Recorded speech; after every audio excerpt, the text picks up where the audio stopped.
we're here inviting all those who are on a journey toward wellness. We are a collaborative community seeking to integrate body, mind, and spirit, and we are committed to presenting people and ideas and practices that benefit the whole person for the whole of life. And we can think of no better partner on this journey than West Bergen Mental Healthcare and all that they have done, and specifically Michael Tozzoli, who is with us this evening. I would describe Michael as a champion and an advocate and an all-around just heck of a human being. And he has really, just done so much to educate the community, to be there for people, and to also bring awareness, open up the conversation, and the importance for speaking about mental wellness, mental health, and really supporting people along that journey. And that is why we're so excited that West Bergen has been our partner in this Wellness Wednesday program since the very beginning. We have been traveling low these many years into our third season together. And so it's just my privilege and honor to welcome you back for this important conversation. And Michael, we'll stop talking, I promise, but I did want to begin this evening by just asking you this question, which I like to ask our presenters. Tell us a little bit about why you're passionate about this topic that you're presenting on this evening. Thank you, Liz, and thank you for such a kind introduction. We so appreciate our relationship with Westside. It's an important one to West Bergen Mental Healthcare, and you are right. We have been doing this for a while now. It's been 3 years of wellness at Westside, and it's been just a wonderful, wonderful experience. I've done a lot of different talks for Westside on all kinds of topics. This is one that kind of strikes to my heart because as an openly gay person, this is a topic that not only interests me clinically, both through my work at West Bergen Mental Healthcare, where we have a rainbow resource program and all kinds of presentations and programs that go on there, but also in my own private practice where I see almost exclusively, I'm going to say 80% in the LGBTQ community. I've been doing this a long time. And so when I started my private practice, by the way, for the other therapists, and I know we have a few on the call here, I started my private practice way too early, way before I should have in terms of clinical training, but I did. And it was in Fair Lawn. And I, at that time, was the only one that I was aware of in Bergen County that was an openly gay therapist, largely treating gay people. And so I quickly became busy, but I can remember some moments. I have shared this before. I remember a moment of a client that was coming in with his parents, and he left me a voicemail begging me not to out him during the initial meeting with his parents. And so when you get a message like that as an early clinician, early in your practice life, there's something that's fed, there's something that's born in you that you just, I need to do this work. I say that I don't really have a choice. This is the work that I'm called to. So thank you for that. And thank you for the invitation. Again, we so appreciate our relationship with Westside. It's a very, very important one to us and to me personally. And I love working with you guys besides. You're all so nice. And so I appreciated our friendship. And I'm gonna pop off the spotlight and let you begin. And I just wanted to remind everybody that you are free to pop questions as you think of them in the chat. If you would like to message me personally, and I can ask on your behalf. I'm Liz Juneau, the host, so feel free to do that. Excellent. Okay. Wonderful. All right, Liz, thank you so much. I am going to quickly move to my desktop here where I'm going to open a PowerPoint. Hold on one second. And if someone could just let me know that they can see that. Liz, can you just give me a thumbs up? Yep. Perfect. Terrific. Wonderful. Great. Again, so happy to be here, an important partnership, as I always do for all of these Zooms and these presentations, and we do many at West Bergen on all kinds of topics. For the ones that I do from my home, and this is my home, by the way, that I'm coming from now, I'm going to pre-apologize when my dog Lucy will absolutely bark during this presentation because someone will walk by the house that she's going to object to. So my apologies for that. Although she loves Zoom, so she makes her way up and we'll sit just outside my office here. So again, thank you so very much. We really very much appreciate it. Just a quick word about West Bergen. We are our community mental health center based in Ridgewood. We've been around for now, I can officially say this because it's January. West Bergen has been around for 60 years in the village of Ridgewood. This 2023 is our celebratory year as we celebrate saving thousands of lives over the course of so many years. And West Bergen, like so many other wonderful organizations that are out there, began with just a handful of folks around a dining room table, thinking that it might be a good idea to start a mental health center. And today we're have all kinds of specialty programs, as you can see, and LGBTQA+ is one of them, and I'm very proud of that, as well as some of our other depression, autism, anxiety. We're now 275 staff and growing quickly, very quickly. So I ask you to take a look at our website. My colleague Barbara Hand is with me tonight. She's always a great resource, by the way. So don't hesitate to reach out to her. And happy to be here. Go check out our website. It's brand new, and we still love the feedback on the brand new website. So go check it out if you don't mind.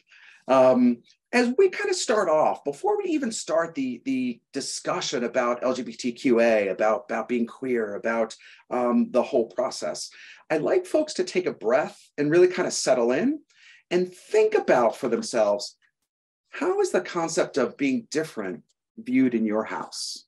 So before we ever talk about LGBTQ, before we talk about anything, fluidity, sexual orientation, gender, anything like that, we want to pause for a minute and really reflect on what is it like to be different in your house, in whatever way that means. Differences of ideas and concepts, how are they viewed? What is that kitchen table like when you have a very strong opinion over here and your family member has a very strong opinion way over here? What's that feel like? What does that look like? And how does that make you feel? What's your experience of that? And so before, again, we kind of jump in, thinking about how we can manage differences. How do you as a family, how do you as an individual, how do you manage differences? How do you do it with your family? How do you do it with your coworker when you're sitting in a conference room? How do you do it when you're just taking a walk, maybe with a neighbor who's just has a different perspective than you? And so really wanting to kind of focus in on being different and starting to begin to understand that families, as they grow and kids grow, and our kids certainly grow and they develop and they become young people, young adults, they are different. And so the whole concept of how we manage that and what we do about that is certainly one thing, but we need to sort of really understand that difference is really what we're talking about here at the end of the day. And so what that means to you is really important. I ask you to take another breath again and really quietly to yourself, reflecting, how do you really feel about this topic? What are your thoughts about the queer community, about the LGBTQA+ community, about all the initials and all the things that have really changed and changed quite rapidly in the last couple of years? What are your feelings? What is that gut? What are you feeling down in your gut and your chest and in your body? What comes to your mind when you think about your ideas and your concepts and beliefs that you have? And has that changed at all? Because I think for most of us, including those of us in the community, our feelings, our opinions about the LGBTQA+ community have changed over time. And I'll be honest with you, even within the LGBTQA+ community, I've certainly been, and I'm 52, I've been around long enough to remember the days where it was the gay community, right? That's what we called it. And then we slowly let the lesbian community in, and I'm going to emphasize slowly here, take absolute responsibility for that as the gay community. That was very, very slow. The bisexual community, I think, for many, many, many years was absolutely stigmatized by our own selves, by our own community. It was sure, you're bisexual. You can call yourself that until you really get comfortable with sort of being gay. There was an absolute stigma to that community, and it feels like we sort of left them out of the circle. We sort of push them out. Now, of course, we have strong understandings about fluidity and much stronger evidence and understanding that bisexuality is a thing and that it's real and that it's valid and that it's not a, oh, well, we'll see. It's not that. Certainly, historically, in the LGBTQA plus community, the trans community was hard pressed to be let in. And I think we need, as a community, to own that and reflect on that, because with history, our experiences, and we tend to grow from that. So I think that even in our community, we've changed. How has your perspective of it changed? So think back when you were 10, 11, 12. Was it a cousin or an uncle, a neighbor? What was the conversation like, both at your dining room table? What was the conversation like in your own head? What was the dialogue? How did it feel? And has that evolved over time? I think many of us, at least both anthropologically and sociologically, it has changed. And we see that through social policy as well, with the advent of the legalization of same-sex marriage. My husband well, we're together 29 years, we're married 9 years, because it became legal 9 years ago. And that was a really big deal for us. It was an important intersection in our lives. And we got married at Cresco Congregational Church. It was an important moment for us and our friends. There was no room left in the church. There were people standing everywhere. It was just a really special moment. And I think it was because it was a celebration, certainly of us, and I appreciate that.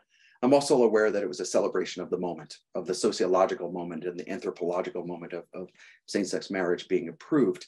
And if you think about that, social policy, a reflection of how we feel, right? It's usually a reflection of kind of where we're at as a society. So it is just a fact that we have kind of evolved over time. One of the things that you'll hear a little bit more about tonight, and I bet you've had this experience on your own, one of the things that really has changed the narrative in our community is the fact that we have come out. And so for every person that comes out to you, most times, I'm not going to give it a percentage, I'm going to leave it at most and let that sort of sit there. Most times your perspective will change, because all of a sudden it goes from this sort of abstract, how do I feel about this kind of abstract concept, to cousin Jimmy or my daughter Sam or my neighbor Bill. It's real. It becomes real and present and connected to you, in front of you. And so that, I think, intersected psychologically with our need as a community to come out. I believe strongly in the coming out process. I think that it's an important one, of course, if and only if it can be done safely and well, and in an environment that really works. And that's why we're here tonight, and it's what we're going to talk about. But I think that for every person that we come out to, we change a heart a little bit, we change a mind a little bit, even if it's a little, we'll take it. Because, we say in clinical world, right, baby steps all together make a life, right? Little tiny baby steps, hundreds and hundreds and hundreds and hundreds of them, and all of a sudden that's a life.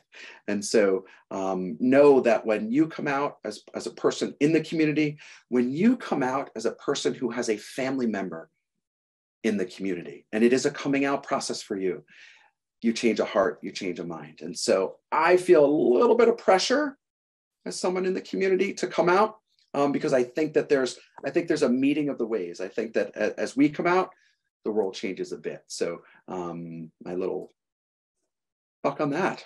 Really moving on and kind of thinking about how we can provide a safe environment, which is really what we're talking about tonight. How can we, and when I say we, I don't necessarily or exclusively mean you as an individual. I don't even mean you and your family or your kitchen table. I really mean all of us. So it means our families, without question. It means our work environments. It means our churches. It means our communities overall. What can we collectively do in a macro kind of way to make it a safe environment for kids, young people, however you want to define that, to come out? And so thinking about difference again and how we can let them be different. How do we as a community let folks be different? And so how do we at an organization or a company where we have people that have differences of opinions, what does that feel like? What does that look like? And what can we do to encourage that? And so we always wanting to be interested, we're always wanting to lean in and asking questions, truly with the idea, by the way, and the goal of understanding, of truly getting someone's perspective, not just to sort of say what you want to say next, but to ask the question in a curious way, in a way that that allows us to keep moving and to believe that we're going to understand each other in a new and deeper way. It's about intimacy, right? It's about sharing with each other. It's about who we are. It's about believing in each other in terms of our overall perspectives. And so asking each other, being comfortable with difference, being comfortable with the overall world is a way that we can do that. How you as an individual can make you and your home, and again, I'm going to use the word home broadly. I do mean it for your home, but I also mean it for your communities. So familiarizing yourself with gay and queer issues, really becoming familiar with the issues. I mentioned my husband and I getting married 9 years ago. And so it was the fact that the community around us, in terms of the news, in terms of the public dialogue of the day, was aware that same-sex marriage was approved, right? There's a familiarity and an awareness that there are issues going on in the gay community. Understanding that there are public figures out there. Thank God there are public figures out there. I'm so grateful for some of the wonderful role models that are out there for a 12-year-old to maybe not feel comfortable coming out to mom and dad or mom and mom or whoever that is, but for them to know that they see people in the public arena, actors, politicians, whatever it is, people that are public and powerful and people that have a table and a voice, very critical, more important than I think people understand for the 11, 12, or 13-year-old who's waking up in the middle of the night wondering, how am I going to do this? Where am I going to go with this? What is my life going to look like? And so wanting to do that. Belonging to communities that take the issue seriously. And here I mean all communities. I mean our not only our political dialogue, but our church communities, our nonprofit communities, our companies, ones that take it seriously and do something to that end. And so do you work for a company, mom or dad, that has strong anti-gay and anti-all discrimination, but particularly in the LGBTQA space? I remember when I and West Bergen's a lovely place. I live West Bergen. I love West Bergen. I've been there a long time, but I can tell you that before I accepted the position, which was offered to me, I asked them to show me their anti-discrimination policy around issues of LGBTQA, because I needed to know that the feeling that I was feeling while I was there and talking to people and feeling connected and feeling like this is a wonderful place, I needed to know that that was policy driven and codified, and that the organization felt strongly enough about it that it had a policy. And so I did that at my previous job, by the way. For every job I've ever taken, I've always asked to read, because I think you glean a lot from those kind of things. Do you talk openly about the issue in your house? Is it a comfortable and open conversation? For some houses that is, and for some it isn't. To the extent that you can lean in, to the extent that you can push yourself to start to talk about the issues. And maybe it's not about your family member. Maybe it's about your cousin Johnny, or maybe it's about something that happens in the news, or maybe it's about a politician or whatever that is. But to the extent that you can openly talk about the LGBTQA issue in your house, it sends a strong, very strong message to your children who are listening. Every word that you say, you know, and I know I have some wonderful clinicians on with us tonight. They know that, you know, what parents say important to their kids, how they kind of talk to their kids, and what they talk about is critical. How they live their lives and what they really believe in is probably more important, because our kids watch everything we do. And so what you talk about and how you talk about it, very, very critical in terms of how you do. How can you make your home feel safer? Just a moment of reflection, thinking about that. How can I make my home feel safer? Because it may not be your son or daughter that we're talking about. It may be their best friend that comes over 3 times a week and is at your dinner table. It may be your nephew. It may be a neighbor. And so we may not necessarily be talking about your direct family of origin. It may be an extension. So really taking a breath and reflecting on what can we do to make our home feel safer and feel different. Just a quick word, and I'm thinking that we have a fairly sophisticated crew. It looks like it on joining us this evening, but I do just want to give a quick moment to making sure that we don't confuse sexual orientation and gender identity. Those are two different things. They balance differently. They are different. We tend to conflate them in our conversations. We tend to conflate them in terms of our dialogue and our use of language. But they are two different things. And so that would be a whole nother talk we could do, but know that your child's sexual orientation, or whoever we're talking about, sexual orientation, and their gender identity is not the same thing. They are not the same. They sometimes look a lot alike, and they sometimes lay on top of each other in terms of a concentric circle, but they are not. And so a little bit of educating, and it's more about educating yourself about the issues, because you understanding that difference, spending a little bit of time reading an article or coming to a talk at Westside Presbyterian, whatever that is for you, you spending time doing that sends your child a message, and they will hear it. I absolutely believe that. I like to say to folks, behave as though as they're a gay person in the room. Do this at your kitchen table, do this in your house, do this in your staff meetings, do this in your locker rooms. Behave as though there is a gay person in the room. So not making and participating in those gay jokes and humor that goes around, really refraining from some of the language that's so commonplace today, particularly among teenagers and particularly among young people. But really having those moments of refraining from demeaning marks, comments, anything that would be felt on the part of someone in our community in a negative way, really wanting to make sure that you really stay away from that. Always wanting to using open-ended questions where you're simply asking questions, and all an open-ended question really is for you to ask a question in a way that really allows the listener, the receiver, to hear it and fill in the space with whatever answer they want. Probably more importantly, the listener, the asker, needs to be quiet and listen, and truly listen to what that answer is. And so we always know that silence in the face of anti-gay feelings, it does imply consent. And there we call and lean into our organizations, our religious organizations, our nonprofits.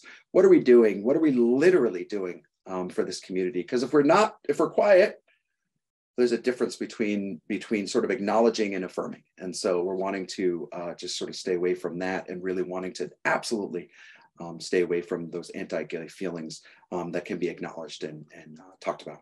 And so we will make mistakes.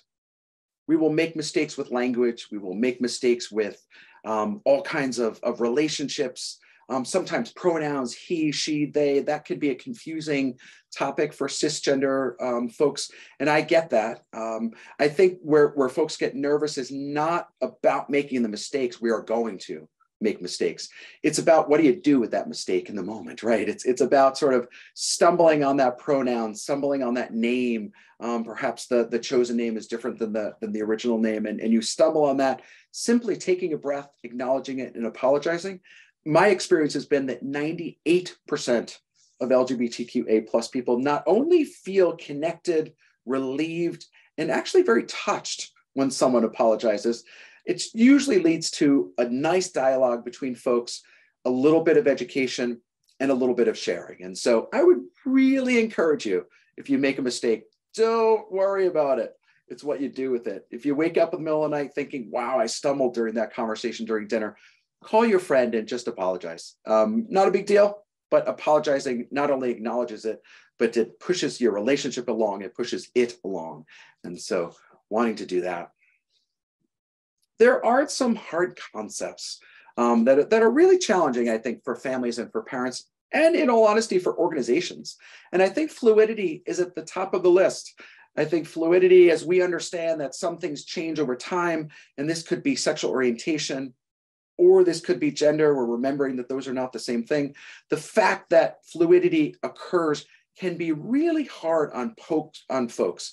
And so, and I get that, because particularly in the United States, in American culture, we like our boxes, right? We like to be, I like blue and you like red and she likes yellow. And so, and this one wants to be a Democrat, and that one wants to be a Republican, and this one wants to be progressive, and that one doesn't. We like our boxes. It makes us feel comfortable. It makes us feel, I think, safe, like we understand something. And I'm really empathetic to families and to folks' perspective, where they wrap their thoughts around an outing. So a child or someone comes out to them, they wrap their thoughts around it, and then it shifts a bit over time. And that can be really hard on folks. It can be hard on schools. It can be hard on all kinds of people. Know that fluidity is just part of the process. And it's been around forever, although this is kind of a concept that we think about now, and we have language to wrap our thoughts around. Thank God we have language to wrap our thoughts around it. Kinsey, the original sex researcher, remember in the 1950s, his controversial perspective from Kinsey was not necessarily a scale. It was fascinating, a scale. It was a new day. It was a time where we scaled homosexuality and straightness, my words, on a scale. But what was more controversial about Kinsey was that he suggested that the number could move over the lifespan, that it could switch. He was essentially describing fluidity, just to use that language. Thank God we have that today, and we're able to really understand it. Be patient with yourself, moms and dads, aunts, uncles. Be patient with yourself. Fluidity is very hard and can be very challenging, but it's also interesting, and it's enlightening, and it can be really exciting. And think about our young people on how they try all kinds of different things. How many kids have you had that have tried all kinds of different things as they figure out who they are, and they experience themselves, and they put one foot in the shallow end of the pool, and then they take it out for a bit, and they dry off, and then they put 2 feet in the shallow end of the pool. And so that is part of a process. It's funny, we're used to that usually with young people when it relates to other things, right? We're all sort of used to, my son really loved this music, and 3 months later, he hates that music because it's dumb, and I've moved on. Fluidity is part of that. You can do this, moms and dads. That's what I'm saying, is you deal with fluidity all the time. You just don't think of it around sexual orientation and gender. You deal with it in other areas, and you're really good at dealing with it usually. Actually, we need to take that skill, lean into it, and head into the area of sexual orientation and gender.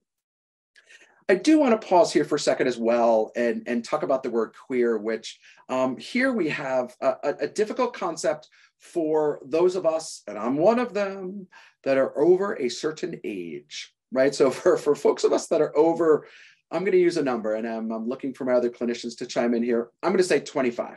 So for folks that are over the age of 25 to 30, the word queer in our world had a negative connotation. Right? We didn't like it. It didn't feel comfortable. It was the word that we would avoid 3 slides ago when I asked you not to use derogatory language and to sort of be open-minded at the kitchen table. The community has evolved. It has come along, and the word queer now very much is used by folks under the age of 25. In fact, the overwhelming majority of folks that I see in my practice do not want to be called L or G or B or T or A. Do not put me in a box, right? They're feeling like, as I engage with them and I call them, how has your coming out process been? What's it like to be a lesbian in 2023? And I'll get pushback.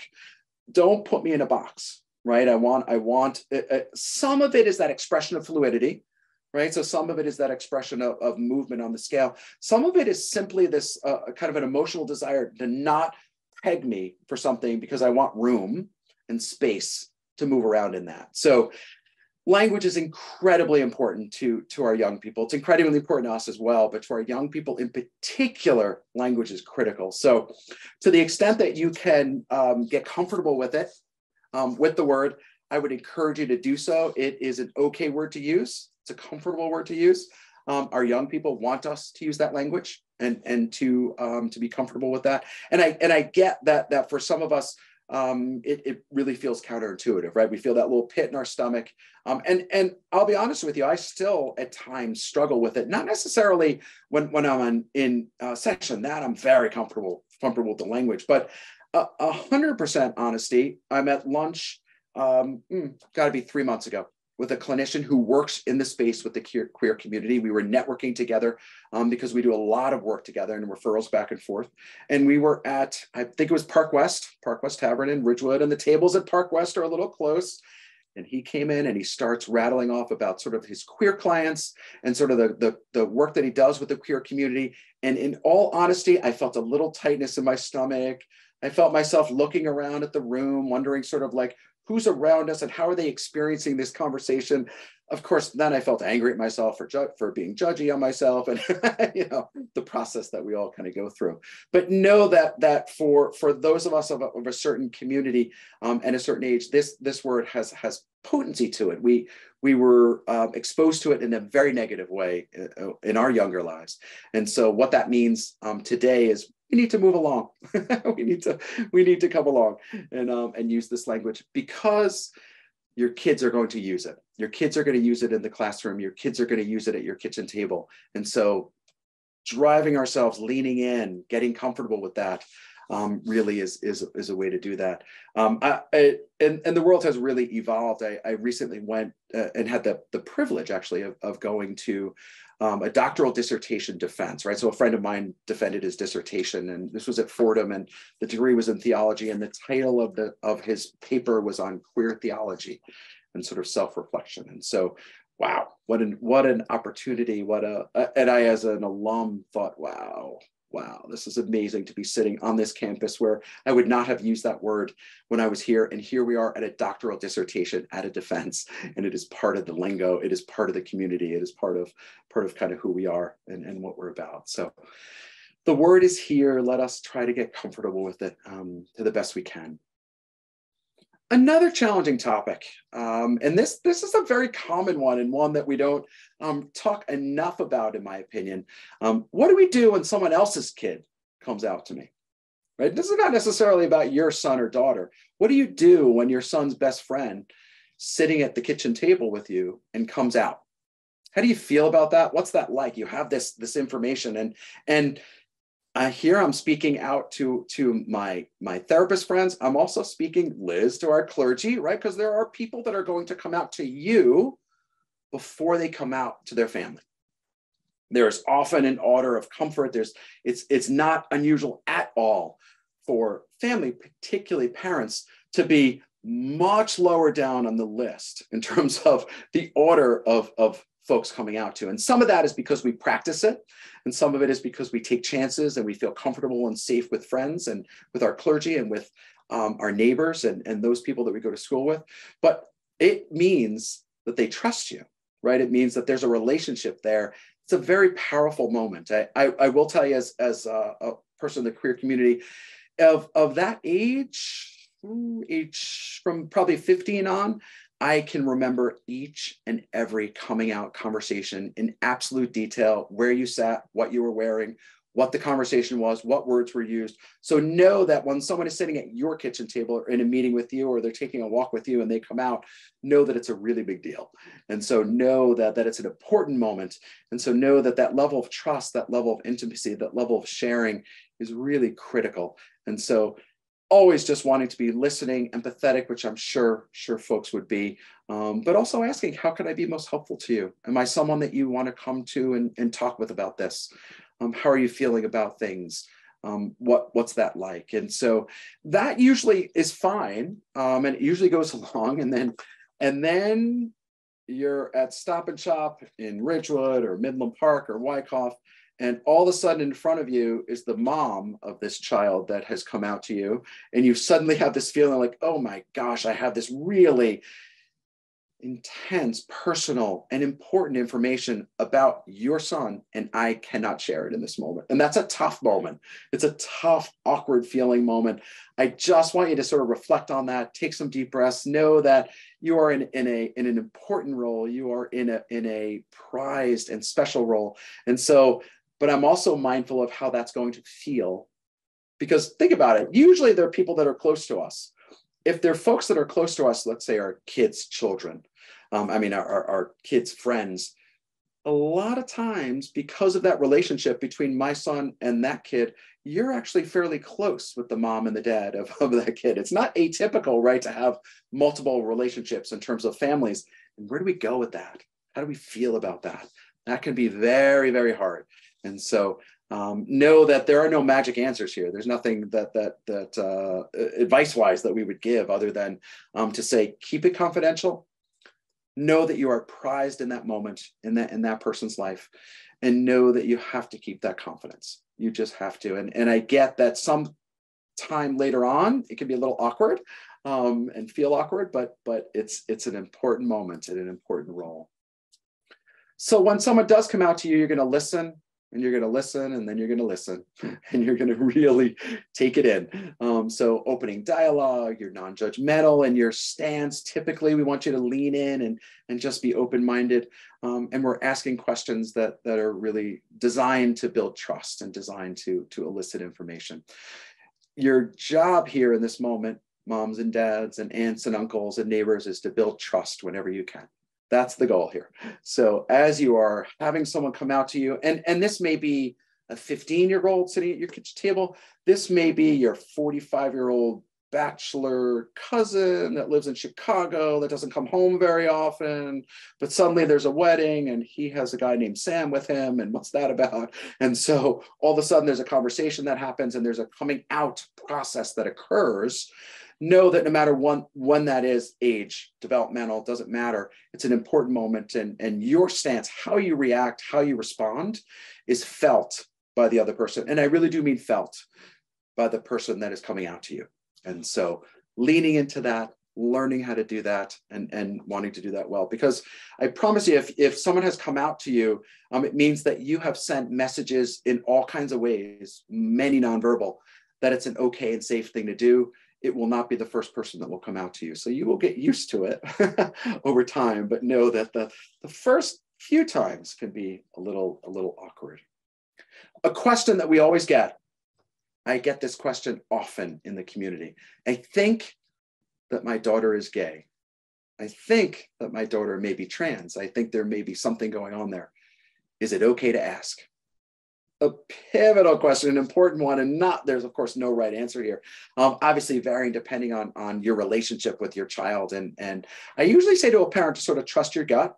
How do you actually feel about this topic? Going a little bit earlier in our talk, making sure that they're kind of really self-aware of their own reactions and their own community, but knowing that understanding that the strengths of each relationship, the weaknesses in each, and just sort of trusting your gut.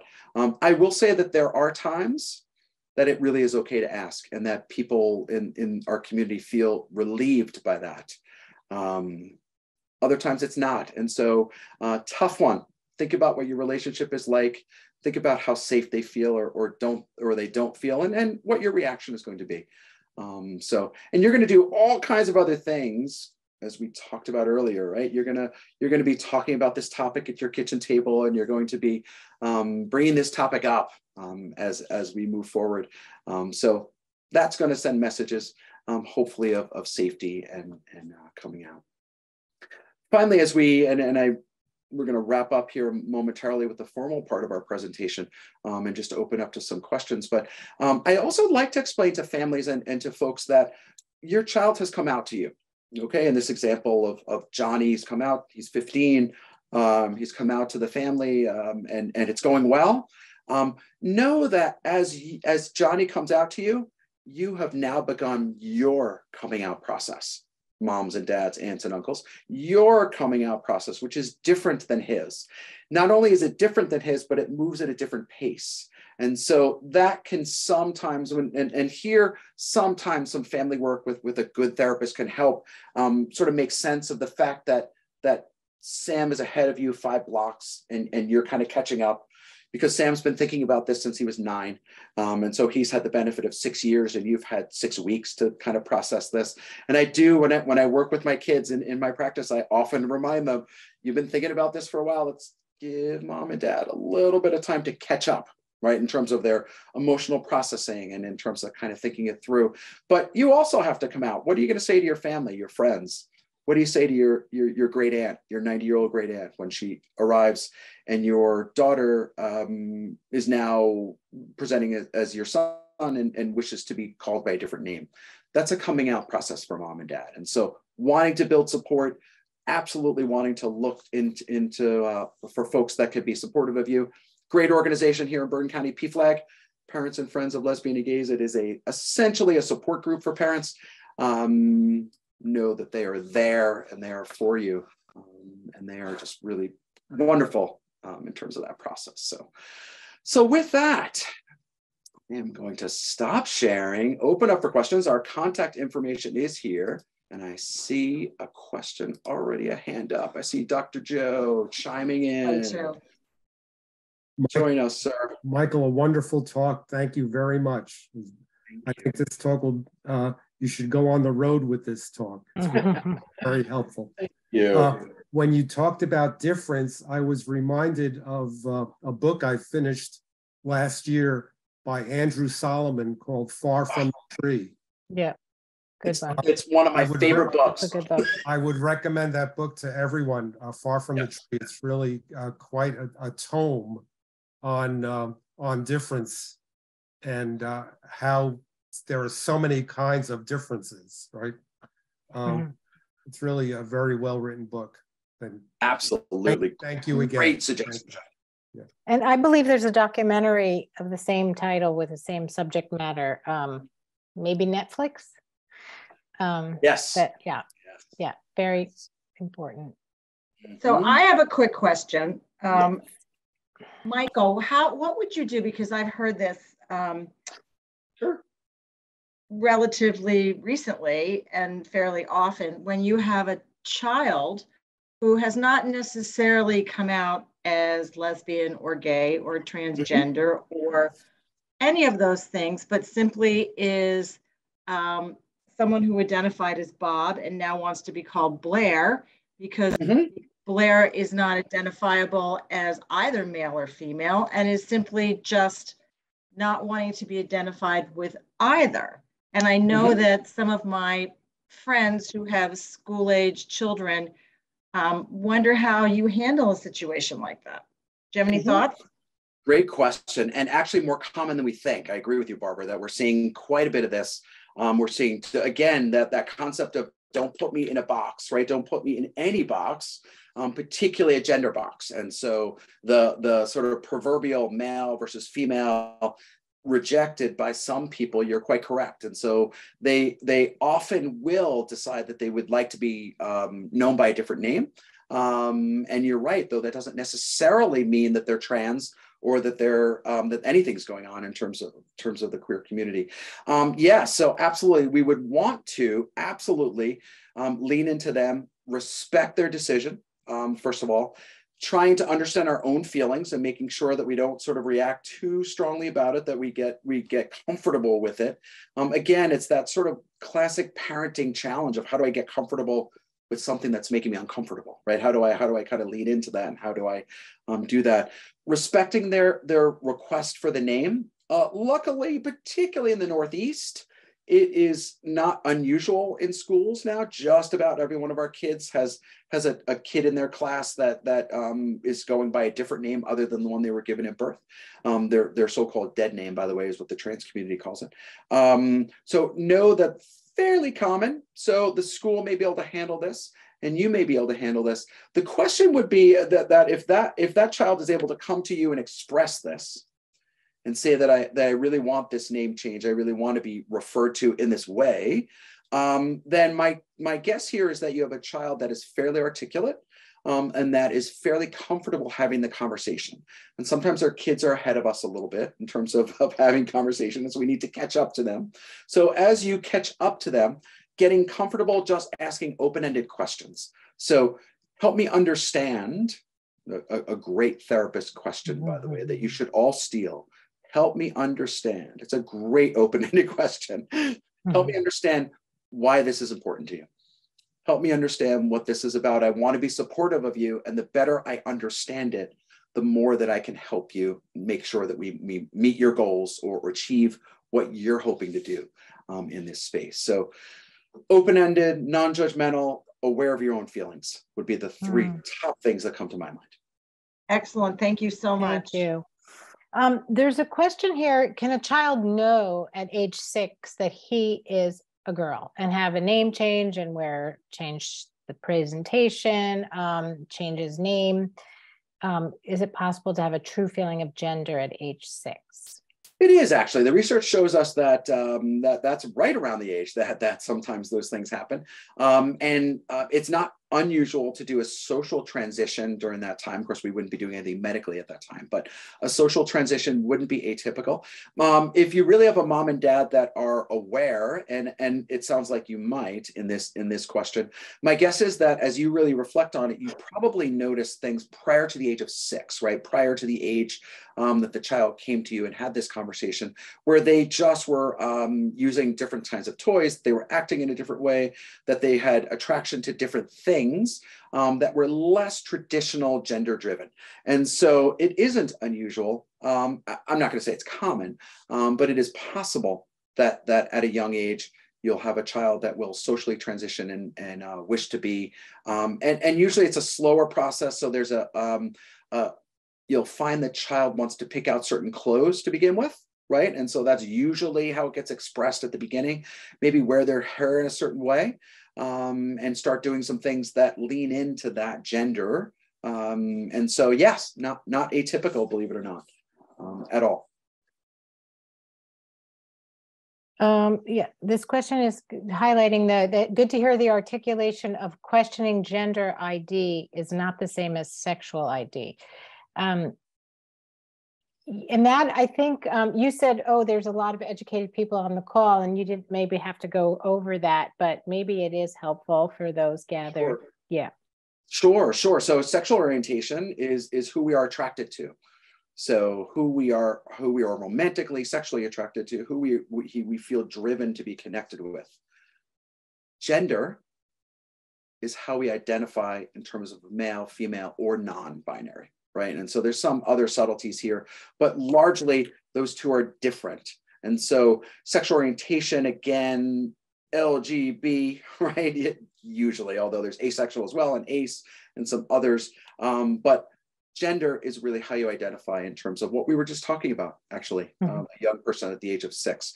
And we do confuse it, fairly common to confuse it. And sometimes kids and adults, by the way, can get a little bit riled up by that. But again, if you do confuse it, don't be embarrassed by that. Just, there are so many wonderful sites out there, so many wonderful articulated articles and brief videos that will help you understand the difference between sexual orientation and gender identity, and help you not confuse them.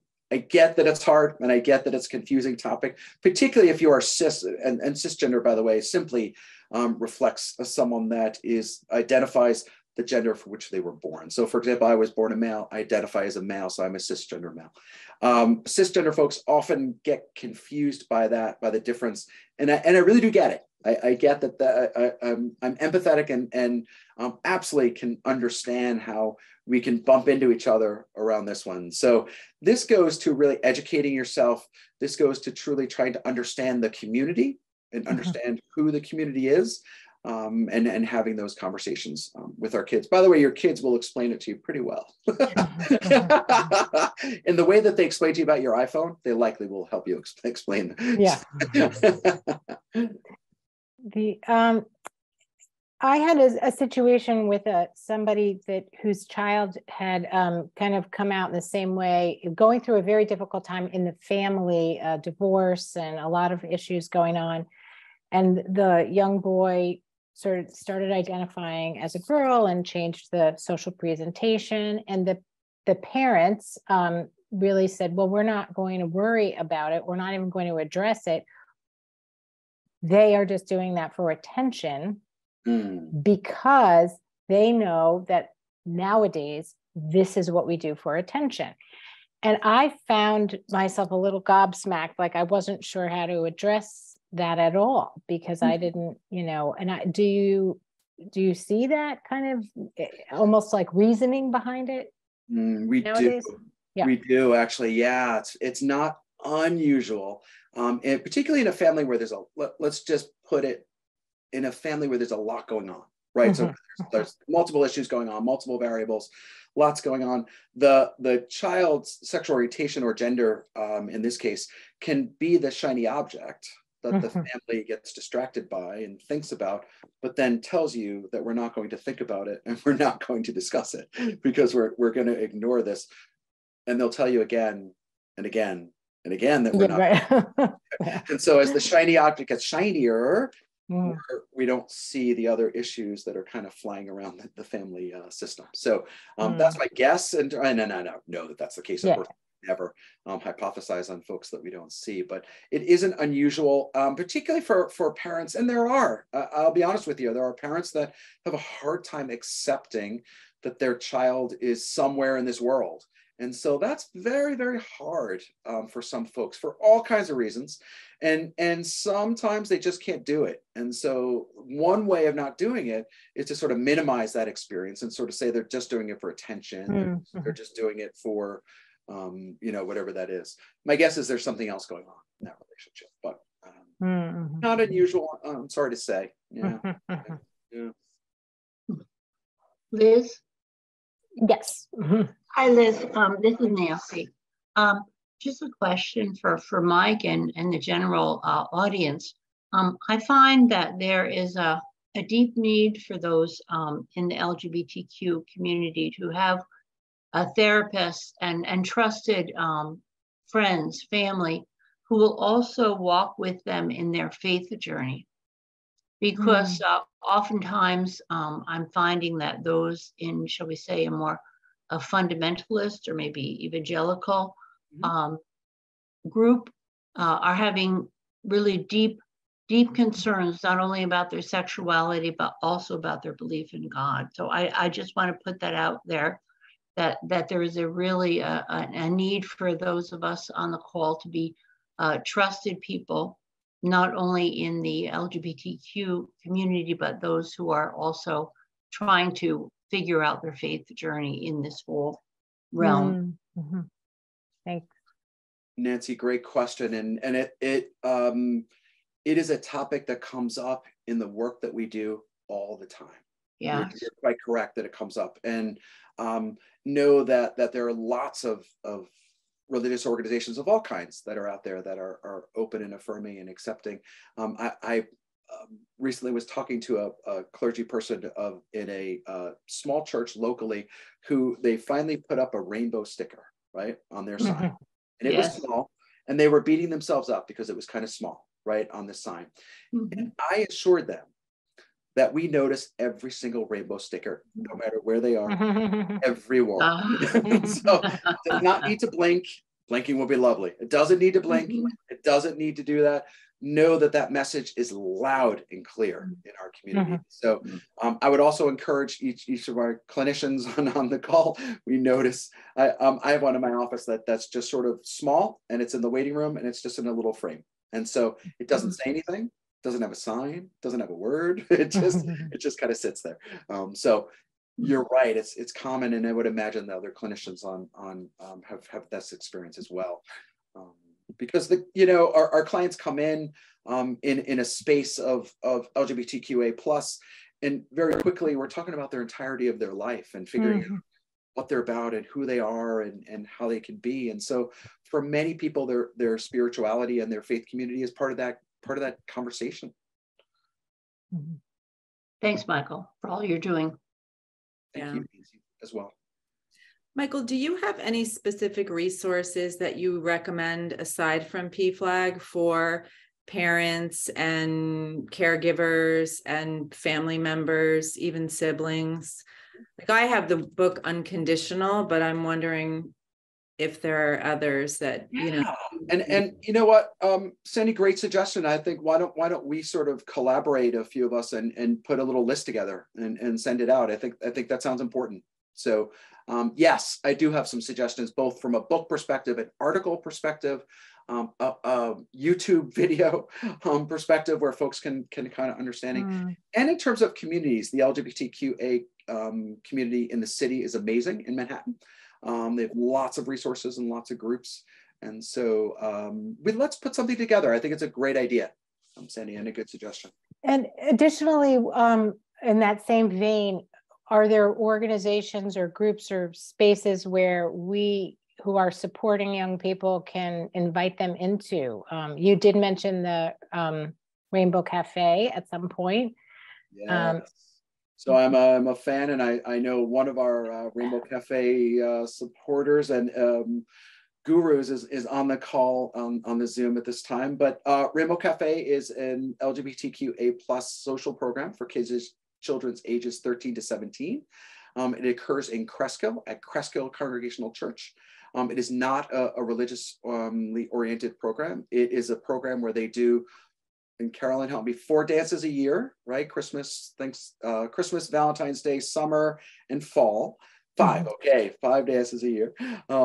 They'll do open mic nights, which are wonderful, wonderful opportunities. They recently started a book group for kids who are going to be talking about queer literature with each other. And I'm a big advocate of the Rainbow Cafe for this reason. We live in a heteronormative world. And so if your child goes to Ridgewood High School or St. Joe's or Midland Park High School or Northern Highlands, 95% of the experience that they have are with cisgender heterosexual males and females, but they're with the straight community. And I'll often say to a 15-year-old, a 16-year-old that I see, have you ever walked into a room where everybody was part of our community? Everybody. There was no, do you think, maybe, I think they might be. You walk into this room, it is an emotionally connected experience beyond what I can possibly describe to you. So I am a huge advocate of the Rainbow Cafe. It's also, and I'm not saying this because Carolyn Chickle's on the phone, it's also an incredibly well-run program. It's an important program for a lot of reasons. And so, yes, that's a big one. And are there any in the area too, other than that you're aware of? Or? No, that's the one that's in our Bergen County area. That's great. Okay, thank you.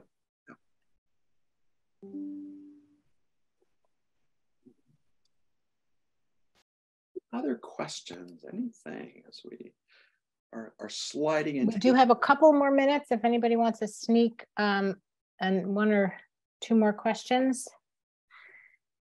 Michael, can I mention one other program? Carolyn, please. It's the Threads program. Yes, important. Which is, has just, it's located in our church, in Cresco Congregational Church, and it's gender affirming clothing for teens and young adults, and it's free, and it takes place about 4 times a year. So there's only been 2 in our church. We have another one coming up March 11th, and we're having 40 to 50 young people come through our small basement, trying on clothes and getting free clothes and leaving with, bags full of it. And it's amazing, the stories. I can't even begin to tell you the different things that happen there. And one of the things with Rainbow Cafe, we've been really blessed now. I'm well over 25. And so we have some nice young advisors that have come on that have great ideas because, I've run out of ideas to do with the kids. And so we're really doing so many more new things, and Threads is our latest, and it's successful so far. Just wanted to mention that. Yes, thank you so much. And Lynn is also mentioning that there's a church in the Park Ridge. I think that's the Park Ridge Congregational Church. That it is. That has activities for queer kids in conjunction with Park Ridge High School. So thank you very much for that. And First Congregational Church in Park Ridge. That's terrific. So there are resources, and please, friends, know that you can continue to access West Bergen Mental Health to get more specifics. We will also this has been recorded, and so when we edit it, I think even our editor might be on the call tonight. Yay to Gabe, and we will pop it up on our YouTube channel, which you can access through our website on the wellness page. So this information is really important, and just thank you so much for just being a resource and being so willing to educate and to help. And are there other ways that if you were going to be doing a program like this again, or in a school or somewhere, would because a couple of teachers in our community couldn't attend tonight, but we're asking about that for their school communities. Is Yeah, that something that they could we're- reach out to? Yes, absolutely. We do a lot with, we work very closely with a lot of schools. We're happy to bring this talk or any, I do a number of other talks in Yeah. this space, Okay. in this world, and we're very happy to come in and talk to, we will basically talk to anyone that's willing to listen on this topic. It's an important. Sounds good. Sounds Yeah. good. Well, friends, thank you for being with us this evening. Just such an honor again to be able to host this evening with you all. And thank you for your presence. And it's always our wish as we go from this place that you be well. Thanks again.